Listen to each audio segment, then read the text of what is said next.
So hey guys welcome to my mini vlog. आज चाहिँ म बिहानै सबेरै उठेर तरकारीहरूमा एकदम पानी हाल्न थालेँ मजासँगले। त्यसपछि छोरी रेडी भइसकेको रहेछ, छोरीलाई स्कुल पुर्याउनतिर लागेँ। अनि त्यसपछि फर्केर अनि आज चाहिँ थाङ्रा हाल्नु थियो काँक्रा र केरौलामा, अनि बाँस फोर्नतिर लागेँ। बाँस फोरिसकेपछि मजाले फुटाएँ। हाम्रो बारीमा हेर्नुहोस् त्यति धेरै सागहरू फलिरहेको छ। यहाँ पहिलाको खाइसक्यो, फेरि अर्को नयाँ रोपिसक्यो हामीले। यता मेथीको अहिले यो टिपेर यताको खन्दैछ, फेरि अर्को लट छर्दैछ। यति भएको छ अहिले यो खनेको ठाउँबाट निकालेको सागहरू। हेर्नुहोस् त गाइज, हाम्रो दिदीले एकदम मेहनती।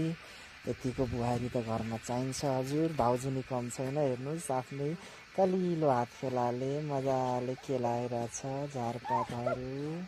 है गाइज, म चाहिँ यहाँ बाँस फोर्नतर्फ लागेँ। हाम्रो तोरीको बिउ चाहिँ यो छ, देख्न सक्नुहुन्छ।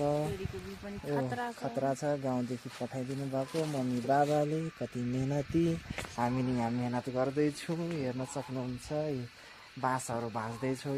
यहाँको बाँसहरू ल्याएको थिएँ मैले टक्कसँगले। अनि हाम्रो मकै त ठुल्ठुलो भएको छ गाइज। काँक्रा नि फल्न आँटिसक्यो, फुल्दैछ, हेर्नु सक्नुहुन्छ। अनि हाम्रो बाँस यहाँ मैले हमारले फुटाएर यत्रो बनाएको छ। अब यो बाँसको ठाङ्रा हाल्नुपर्ने छ गाइज। यसरी तल तल तल काँक्रा त चलाउनु पऱ्यो, फलाउनु पऱ्यो, त्यही भएर बाँकी छ। हाम्रो कर्कलो चाहिँ हेर्न सक्नुहुन्छ यस्तो दामी फलिरहेको रहेछ। हेर्नुहोस् त, त्यसलाई नै हालिदियो भने राम्रो हो।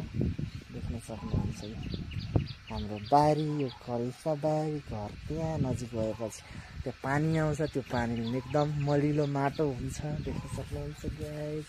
हस्त हामी लागे अब गोठनी यहीँ छ, मल चाहिँ यहाँबाट निकाल्न सकिन्छ।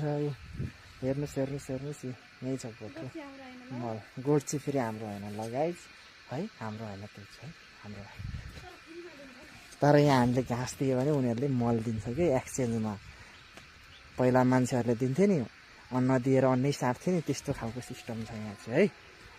ल गाइज, अब नेक्स्ट अगाडिको भिडियोमा भेट्ने छ हस् त।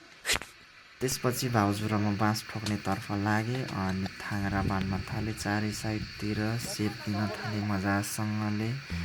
अनि हाम्रो थाङ्रा चाहिँ यस्तो देखेछ गाइस। अनि खाना पाकिसकेको रहेछ, टमाटरको चटनी थियो, एकदमै मिठो भएको थियो। अनि मिठोमा सेप्राक खाएँ। See you next vlog, bye, subscribe guys.